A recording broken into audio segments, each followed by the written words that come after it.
as judging the portfolios. We really appreciate that. Knowing who I have online, kind of don't need to really give a background of OSU and kind of what I do, but just to give you an idea of the EDD showcase and the competition, if you might be unfamiliar with that. Well, actually, I have someone else coming on, so I will get a little bit more information here. Wait on Loretta.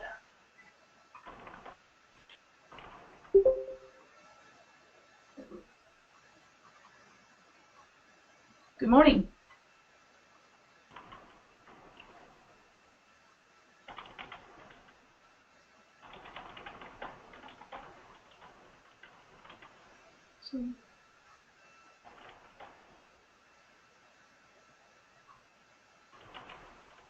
Okay, well, I'll go ahead and get started. Again, thank you for your time.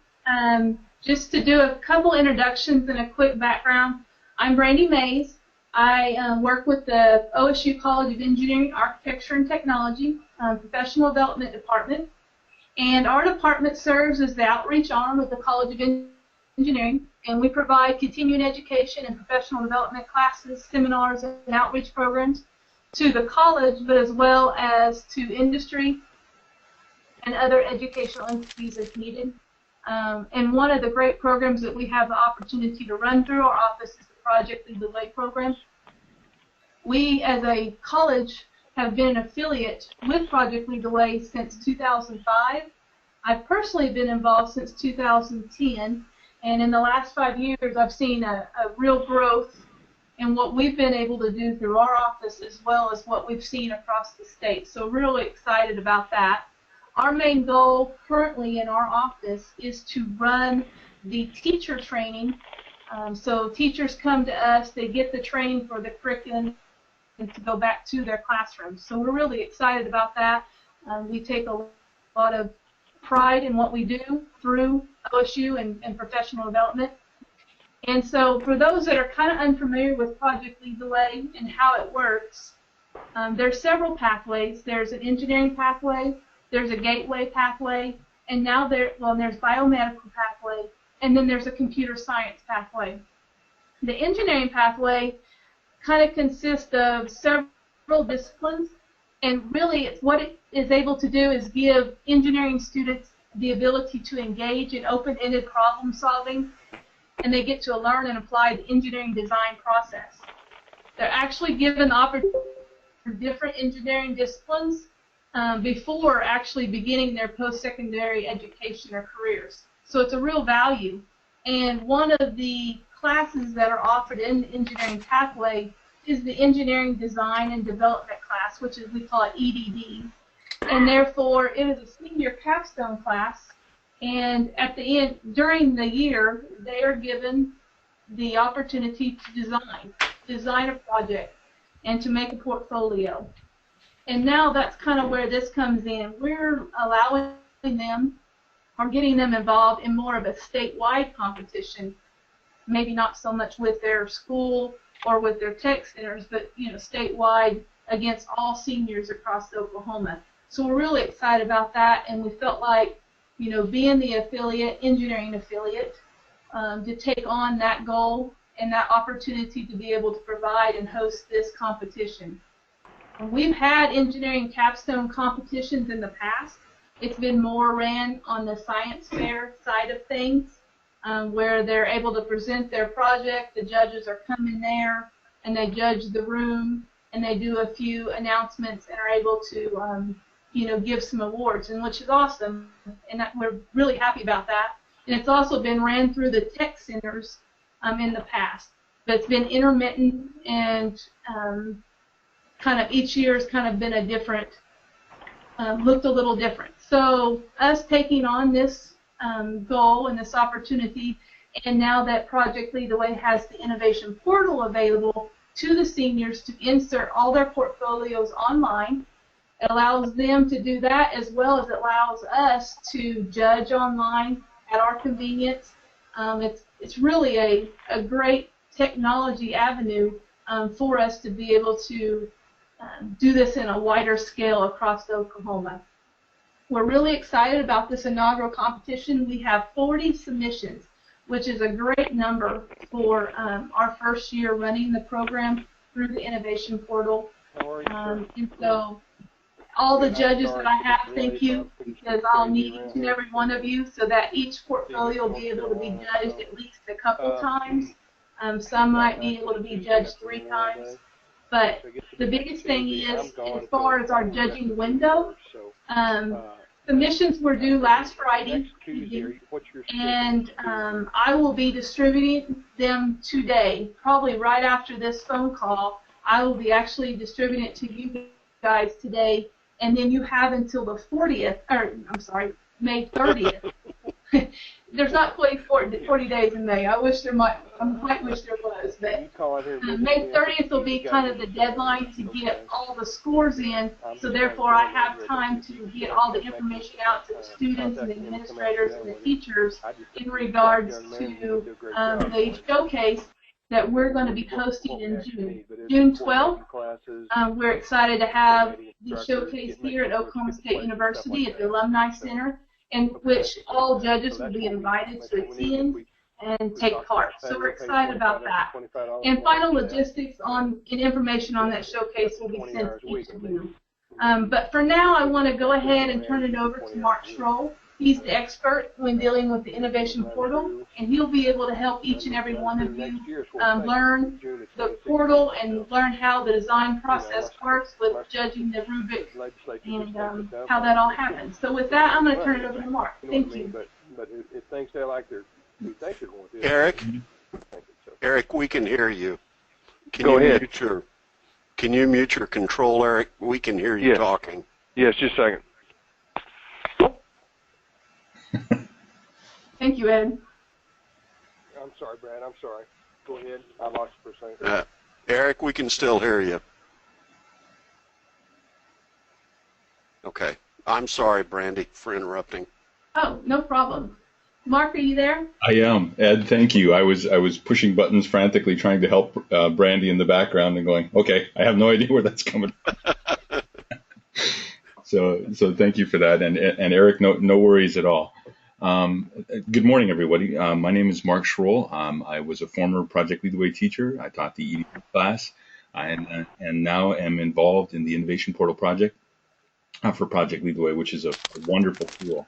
The structure for this morning, I want to offer you, we're going to show you how to, I'm going to mimic what the interface looks like for all of you.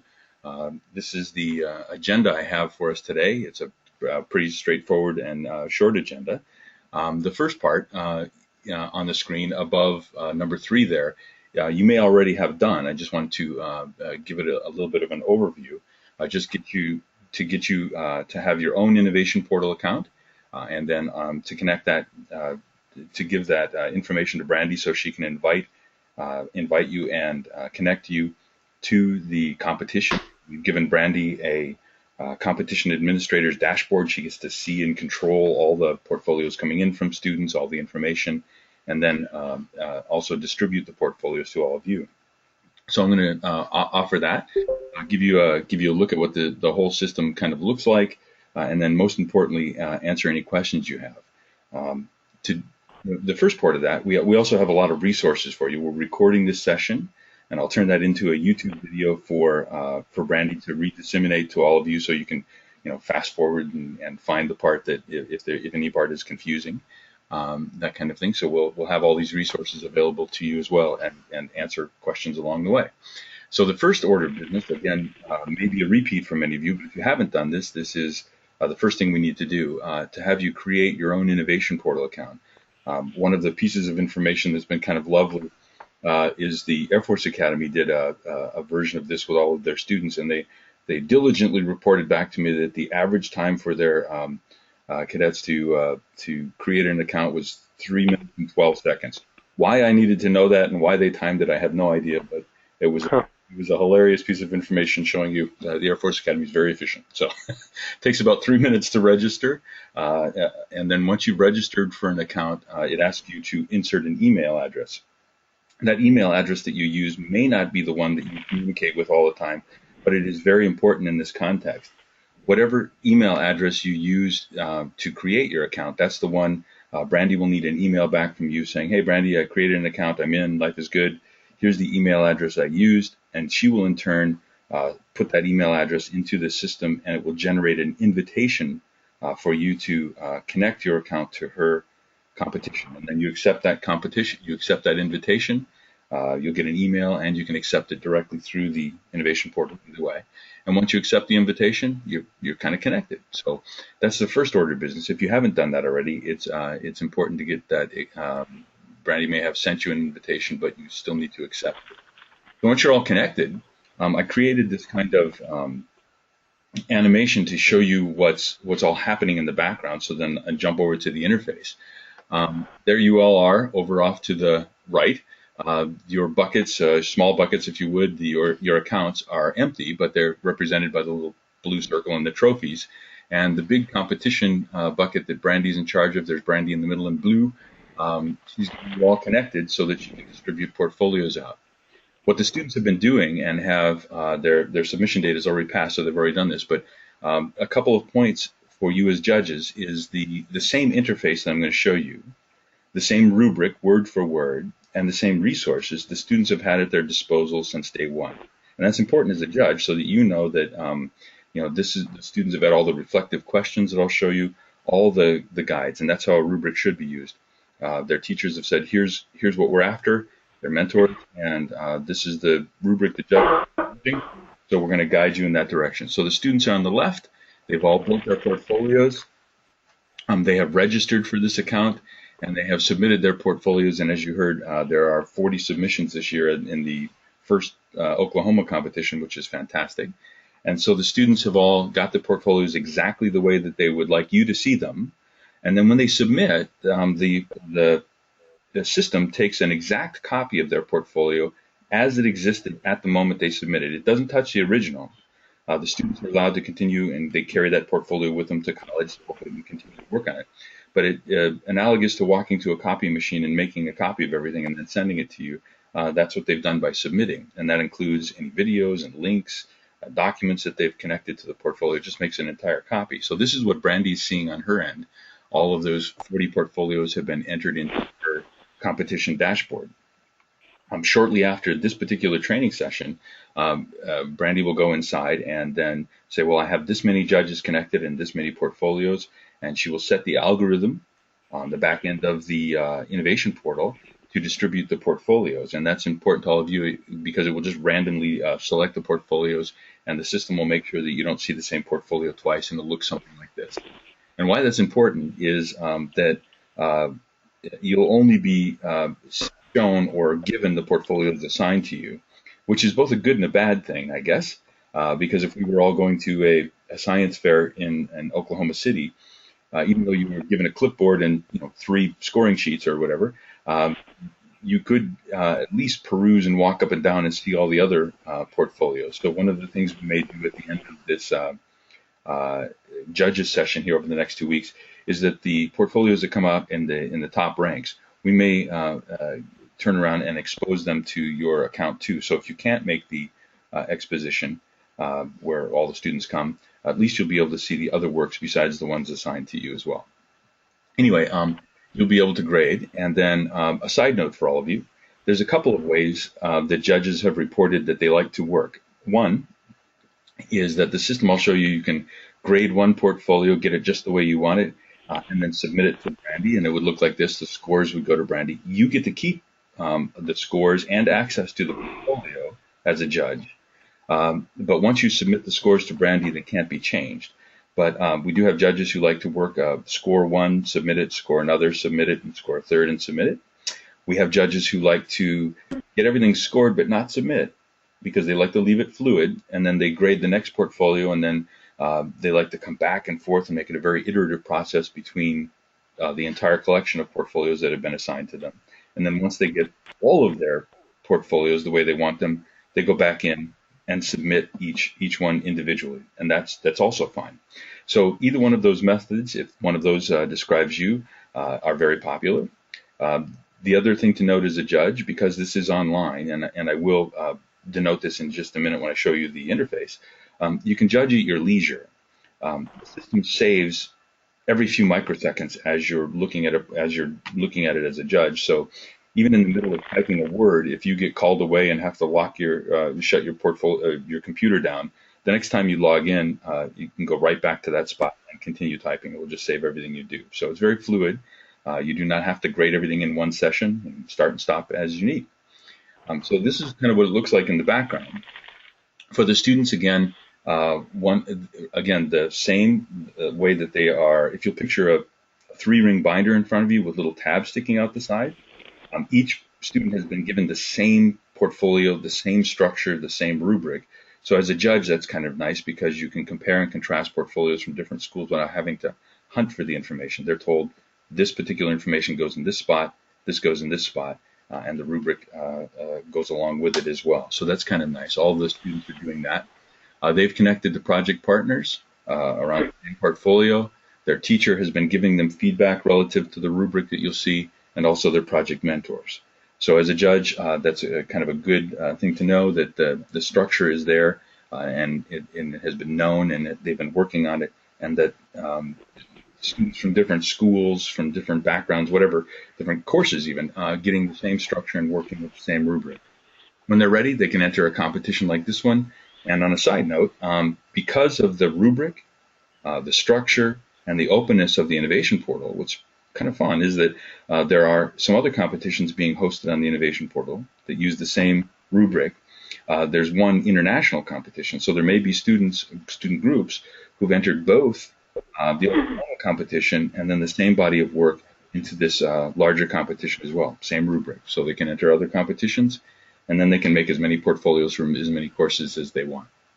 So with that in mind, this is the last slide on the introductory slide before I jump over to the innovation portal, but I do want to let you know that Brandy, if she hasn't already, will be sending you 4 resources as a judge. 3 of them are represented on the screen here. The 4th is the link, the video that's being recorded at the moment. So again, you can fast forward and jump through that demonstration. But we've also, with judges in mind, some judges prefer to have some printed copies of the rubric sitting on your desk and only use the computer to access the student portfolio, because it's an exercise in screen real estate to have all that sitting in one place. So we are going to send you a complete copy over to the right of the rubric itself, but we'll also show you how to access that online. The center one is representative of reflective questions. We found that judges, that's very helpful to judges. The same tool that was used in the class, the questions the students had to ask themselves, hey, did you offer the reviewers of the portfolio this information? So we'll send you a copy of those reflective questions. And then off to the far left, there is a visual step-by-step guide of how to access the portfolios, the same things I'm about to show you. So those 4 resources should either be in your hands at the moment or they will be soon.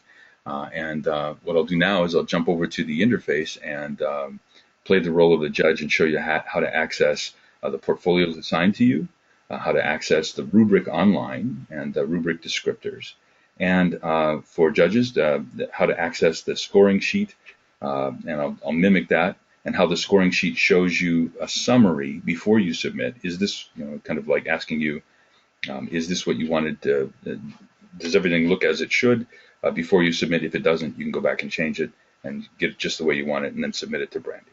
So as I jump from the PowerPoint over to the innovation portal, I'll pause for a moment and find out if I've generated any questions at the moment.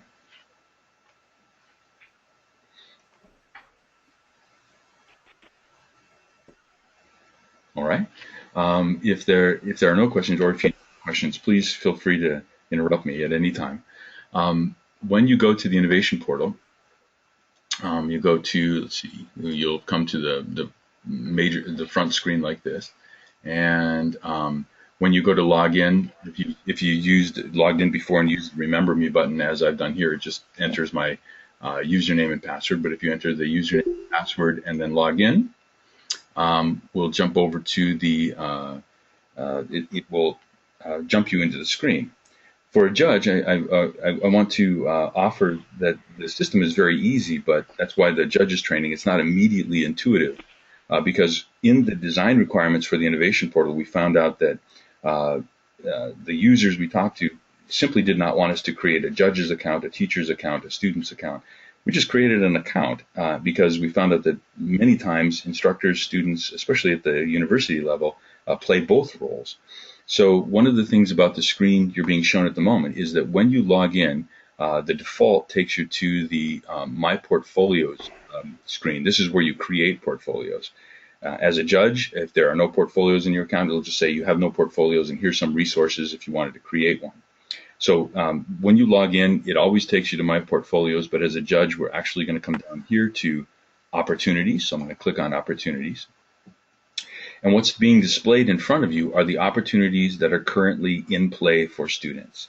The Oklahoma Engineering Competition ended on Friday, so it's no longer in play. So I'm going to draw your attention to the filter here. It defaults to the current opportunities. The Wisconsin and Minnesota competitions are just slightly behind you. The judges next week will be doing the same thing you're doing now. But I'd like you to click the past opportunities. And in the past opportunities, you'll see the Oklahoma competition. You'll be clicking this one, but I'm going to click a different competition that I have set up for you, and I have submissions that I can access. So I don't want to mess with the judging of the Oklahoma competition at the moment. So for that purpose, just imagine this at Oklahoma, and I'm a judge on this particular scoring workshop. When you jump into the competition, it takes you to the posting that the students have seen, the teachers have seen, but because you are now linked in as a judge, you get this horizontal bar and this word reviews. So I'm going to click reviews, and when I do that, I'll see my name, you'll see your name, and it will tell you how many portfolios you've been assigned. This one tells me I've completed 7 of my 48, so you're only going to get 3, but I just wanted to show you what the interface looked like. Listed underneath that will be the portfolios assigned to you, and then I want to draw your attention to this word right here that says complete, and I'm going to scroll down a little bit. There's some other ones down here that say active. This is meant for you as a judge as one more way to check to see if you've done your work. The ones that say complete mean it means that I have submitted my scores formally to the competition administrator, and so the ones that are active means that they're still in flux. So we're going to go to one of these. Let's see. Go down here to. Okay, here's the Ultimate Mobility Aid. So if this is one of the portfolio I wanted to continue scoring or look at, I'll click on the title, and it will jump me to the portfolio. And again, if you'll picture the 3-ring binder sitting on your desk with the tab sticking out to the right-hand side, this is what the interface is meant to look like. I'm going to hover over these tabs. It defaults to the cover page. The cover page, students will typically put pictures of themselves, their school, and some background information about why they chose the project. There's nothing to grade here, but if you want to access this information, you certainly can. But just by rolling over the tab, it shows you which tab you're on. There's the cover page. The letters A through N represent elements of the rubric. Some of these are very quick to grade. Some of them are a little bit longer. But as you, this is the same interface again that the students have seen. What I've done here is clicked on tab A, and you can know you're there because it writes on top of their portfolio that you're on the justification of the problem. I have a wheel mouse on this end, so I'm just going to scroll down, or you can use the scroll bar on the side and zoom in and zoom out and those kinds of things. And you can see what the students have submitted. So that's how you access the portfolio. Let's show you how you access the rubric and the score sheet online, and some of the resources available to you as a judge. As I mouse over tab A, and this is what the students have seen it too. You can see the language of the rubric, the NSF grant that for the last 4 years, university professors who teach engineering design from dozens of universities have put this together as part of that NSF grant. It defaults to the highest score. It's very AP-like. And if you want to see the score descriptors for a 4 or a 3, you just click on those. And the rubric specialists from the NSF have told us to imagine this as a staircase. The difference between a 5 and a 4 and a 4 and a 3 is supposed to be the same. But as you go down, some of the language may be repeated, but the requirements become less and less refined, and thus the lower scores, all the way down to a 0. So this is what students have been doing. It defaults to the highest score. Another thing in this panel for you to look at as a judge as well is the descriptive questions I mentioned before. They're here as well in this pull-down menu. Next to the words, did you offer the reviewers of this portfolio? And essentially this is some Socratic questions, or a checklist even, if you would, derived from the rubric saying, this is what the judges are looking for. So they have, did they offer timely data relative to justifying the problem? Or is the data kind of old? Those kinds of things. Did you document, is it a cause-effect problem statement? So these are the kinds of things the students were aiming at, and they had this information up front as well. And so here's the rubric descriptors and the Socratic questions. I also want to show you, available to you as a judge, this is optional for you to use, but the students also had this. Over the last 3 years, we've been pulling portfolios from the university and high school level with permission from the students and the owners of the portfolio. We redact their names so that the people who would be looking at the portfolios have no idea if they're from high school, middle school, or college. And then they do the inter-rater reliability kind of score thing. Dozens of people have reviewed these. And when dozens of university professors who teach design look at the rubric and look at a body of work and say, okay, that's what a 3 looks like. It's a very much a best fit scenario. When that comes out of the mix, we're allowed to take those examples and put them back on the innovation portal as teaching tools for students and teachers, but they also are very useful to judges. I'm going to show you one here. So I'm on score descriptor 3, and if we have an example, I'm going to click on it down here. I'm going to open it up. If you'll all look at the upper left-hand corner of your screen, it didn't take me away from the student's portfolio. It just opened a new tab and downloaded the document. Here's that document, and I want to show you this. This is an example of a 3, just to show you that this is available. A dozen or so professors have found this to be a 3. This summation of what they've found for this particular project, why it's a 3, not a 4. This is where it fits in the scope of the design process rubric. And then there's the whole rubric. Again, a lot of the language is repetitive, but it is goes down again in refinement. And just for, I'll zoom in a bit, just for context, I love this particular project because I live and work in Wisconsin, and this is a problem here, and I didn't even know it, but I've seen it happen. The LED lights that we put in signal lights and stoplights, it turns out that they're actually not saving the municipalities any money. They certainly use far less electricity, but it turns out in inclement weather, the incandescent bulbs, the residual heat that they were generating, were enough to keep the lenses clear of accumulating sleet and snow. But the LEDs produce almost no heat, so they accumulate. And the students who found this problem documented it pretty well. They documented, here's some accident summaries of the LED lights from January 2010 in the New York Times. So these students submitted these articles and summaries for you to judge and what they thought, and to show you that this really was a problem worth looking at. They even submitted some excerpts of interviews they've had with traffic engineers. This one from my own state said they've tried 2 different products and nothing works. So it turns out that they're spending more money sending trucks out to clear the lights than they are in saving over the course of time. And then they go on down to offer some more evidence of this a problem. And I'm going to scroll down to just show you what it looks like. So people drive right through these in Oswego, Illinois, and crash into each other because they couldn't tell what the signal was telling them. So it turns out if you can solve this one, you can retire early. So it's a big problem, and a lot of people are looking into it. And this is how these particular students have documented it.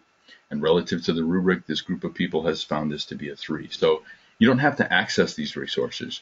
I'm going to close that link, but I wanted to let you know that for each one of these descriptors, there are those things. If you run into, well, let's see what other people have thought, there's an example there for you for each of the score descriptors. So for letter A, I can access the rubric. I can access the the Socratic questions. Again, we'll give you physical copies of these as a judge, but they're online here. And so the last thing I need to show you is where's the score sheet. So if this is element A, and I understand as a judge what I should be looking for, and I've read it, The score sheet is open and closed down here in the lower right-hand corner. As I click this pen quill, the sheet folds up on top of the work, and I'll roll the wheel mouse. You can read the work behind the score sheet, or again, if that's kind of in the way, you can close and open the score sheet as needed. But this is where you as a judge do your work. Up here, you can choose a score. It defaults to a question mark. If you believe the best fit is a 2, and again, this is very much a best fit scenario, I'm going to click this little plus sign and it opens another way for you to access the rubric, a floating rubric. As you read the descriptors and say, well, I'm going to read a 3 again, and you say, okay, for this particular example, I think it's not quite a 3.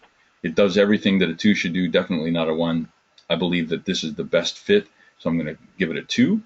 And then I'll close that one, so I've just chosen a 2. In the comments section down here, it's not required, but if you'd like to explain your answer or offer how the 2 could have been a 3 or what the students were missing, you can add your comments there.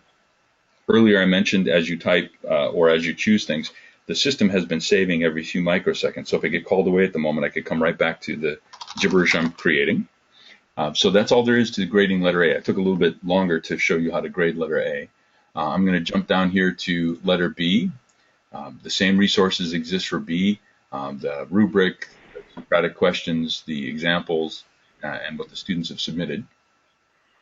I'm going to let's give them a 4 at the moment, and I'm going to show off my amazing typing skills one more time, just because I want to show you the summary page at the end where it has captured all these things and allows me to look at it, or allows you to look at it as a judge.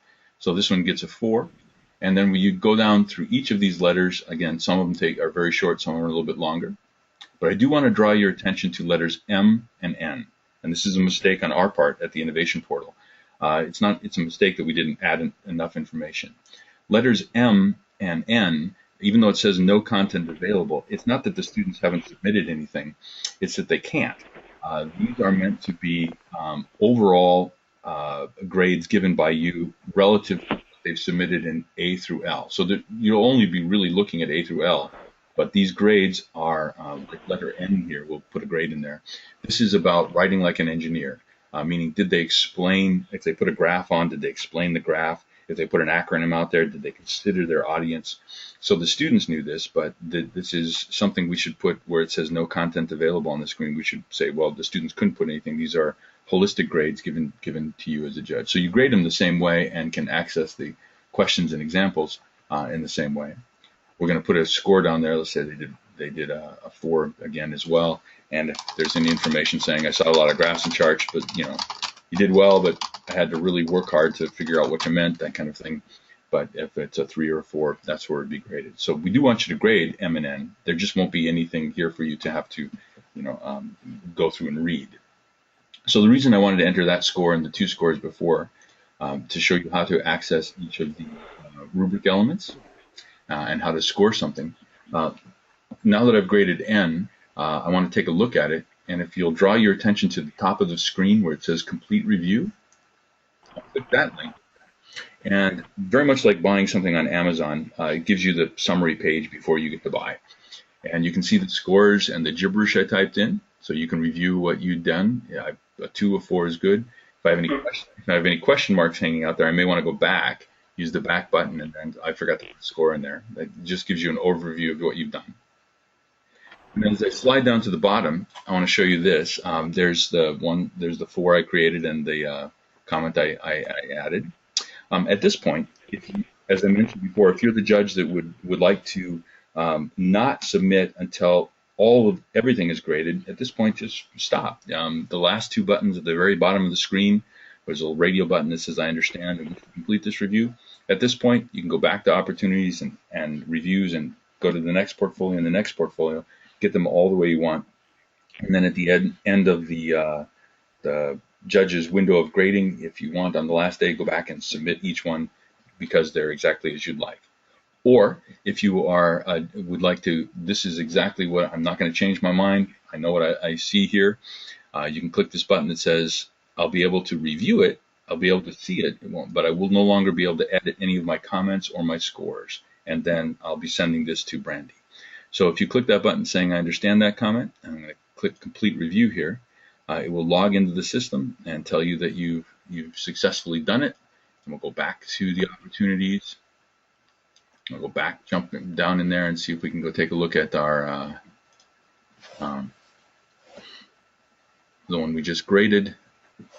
And if I can remember which one it was, that would help. There it is, the Ultimate Mobility Aid. It used to say active here, it's now complete. So another way, if you were handed, say, the Auto Visor project, the Building Better strollers, these are from a different competition, obviously, but if these were your 3 portfolios, when you come back in here and look at complete, you know you've done everything. But again, you can always go back in and look, and I'll do that now. Go back in and look at Ultimate Mobility Aid. You can see the student's work. That hasn't been taken away from you. But up at the upper right-hand corner, now when you go back to review summary rather than complete review, all the comments and scores are there. It's just that you can't edit any of those, and the scoring sheet's been taken away from you. So with all that, that's kind of a accelerated look. The interface really is that straightforward. It's the same thing over and over for each of those elements. We've shown you how to access your portfolios, how to access the rubric online, but we'll also be sending you a physical copy of those in the Socratic questions, and how to access the scoring sheet online, and that this system is really meant for all of you to be able to judge and grade at your leisure rather than having to get it all done, say, in an afternoon in a gymnasium kind of thing. What other data can I offer you? One question judges typically ask is, do you have an average? We've now had hundreds of judges judge multiple competitions, and the feedback we've got is that the first one takes longer than the other 2, but once you get used to the rubric, it's like grading papers. The first one takes a bit, and then the next ones go pretty smooth. Typically, a portfolio will take about 50 minutes. The first one will take about 50 minutes to an hour, and then it's about 45 minutes or so for the other portfolios on an average. Some may go quicker, depending on what the students have submitted in each of the tabs. So that's a good piece of information to have. I'm going to jump back over to the PowerPoint, the goal of today, because especially on this particular slide that I'm showing, it has Brandy's email address. It also has my email address. If you have any technical questions or questions about the rubric, I have even more resources than the ones we're submitting, so I can help answer those. If you have questions about the competition itself, Brandy can, or the showcase that'll take place at Oklahoma State, you can ask her. But I think you've all been amazingly patient to listen to that barrage of information coming at you.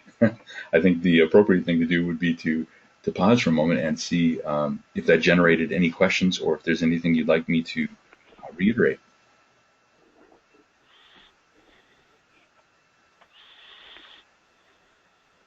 Mark, you might explain to them their practice portfolio that you put in their judges box.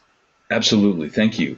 In each of the, thank you, Brandy, I forgot about that. One of the things that was requested in one of the earlier sessions, and we've made it available, is that some of the judges said, you know what, I get it, it was pretty straightforward, but is there any way we can have a practice portfolio to just kind of push buttons and move things around so we're not actually affecting a real student submission? And we said, absolutely. So in the mix, when you look at your the portfolios assigned to you, there'll be, even if you're getting 3 portfolios, there'll actually be a 4th, and you can use it or not use it. It's denoted as Judges Training Practice Portfolio. You can score it, you can submit it, you can write gibberish as I've done. Brandy will see it, but it will just go into the list and it will be ignored. But it is meant for you to have a portfolio to kind of work with the all the interfaces that we've created. So that one should be in your buckets, if you would, at the moment. If it's not, it'll be there along with the other ones that we're assigning to you just shortly after this presentation. Thanks, Brandy. Sorry about that.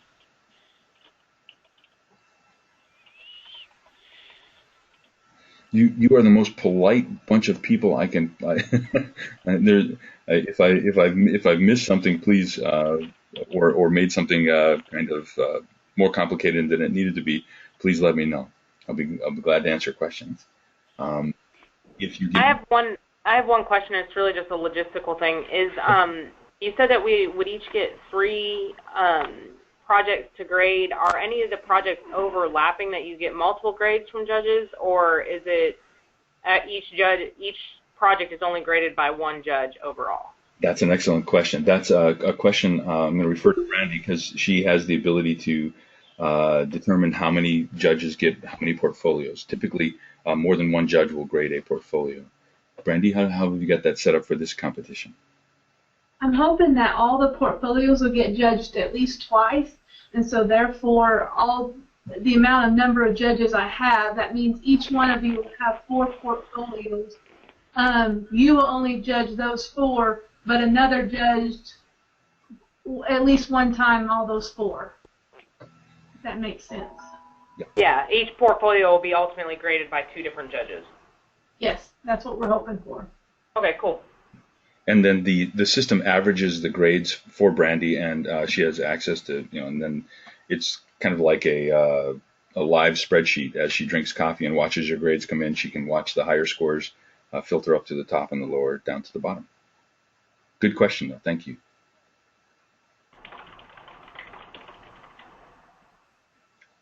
Are there any other questions about or worries or concerns about accessing the portfolios assigned to you, getting connected, accessing the scoring sheet, anything like that?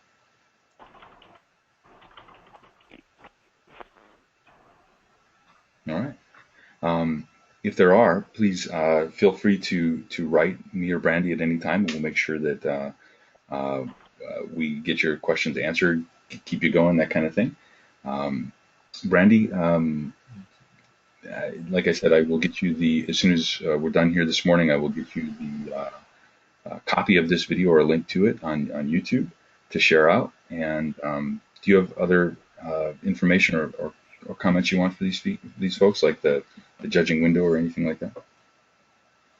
Just thank you again, but the main thing is you'll have till May 30th to get everything scored and completed, so that way it'll give me a couple weeks to get everything announced, all the information out to the students and the teachers and administrators, and then also you as well. And then as Mark mentioned, you might not have judged the winning portfolio, and those top portfolios will be showing up at the end, so that way you can kind of see what was scored at the top.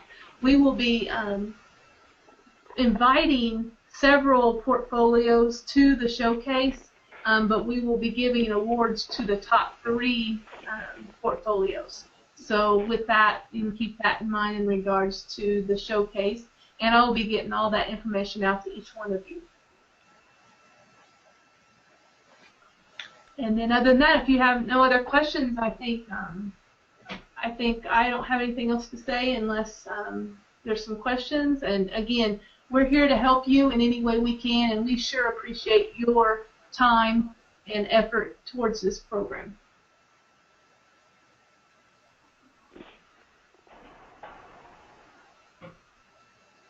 Thank you, Brandy.